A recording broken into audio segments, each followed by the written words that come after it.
welcome to the Be Progressive Show. I'm Brandon Neal, and today we're going to talk about this H.R. 1 bill, otherwise known as the For the People Act of 2021. And I just want to start by saying that I have read through this bill, and I'll put the link in the description so you can read it. I'm not going to read it on air because it's long and dry, but it's good. This bill, as is a very, very good bill. This bill looks to tackle three main things: ease of voting and voting rights, and campaign finance, and ethics. That's what they have listed here. The campaign finance is trying to remove money from politics and get a system to where we can publicly finance these elections.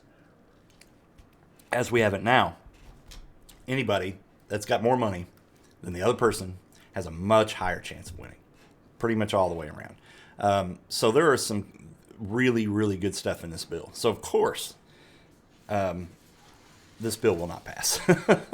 So it passed the House, but there's no way. We can't do this any other way. This is not a budget reconciliation thing. This is going to need 60 senators.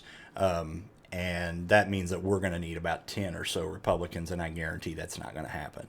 So Biden and the Democrats pretty much know that too, and Biden came out and said now he's going to be trying to refine the bill to work with them. And what that means is get rid of all the campaign finance stuff. All that'll be gutted.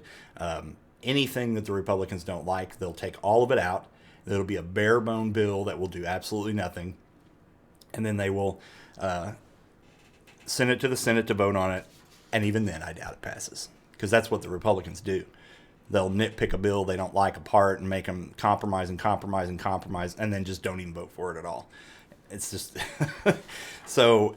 If you read through this bill, you'll see that there is some really good things here as far as trying to open up more voting areas there are areas in the country and cities in this country where people wait hours and hours because the Republican Party has suppressed the voting by removing voting locations. They do everything in their power to make sure people can't vote, because statistically it has been shown the more people turn out to vote, the more likely a Democrat wins that election. And that's pretty much true from the city level all the way up.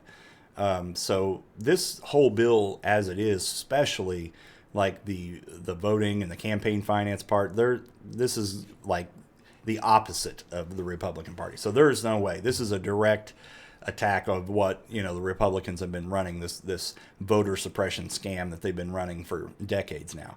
So there's no way this bill will pass the Senate as is. It might get completely gutted and be worthless and then passed, but that's how it is. We can't do this any other way. So I guess the other thing we could do is they could nuke the filibuster, but I don't think that they will do that. I really don't. Manchin's already said there's no way. Sinema too.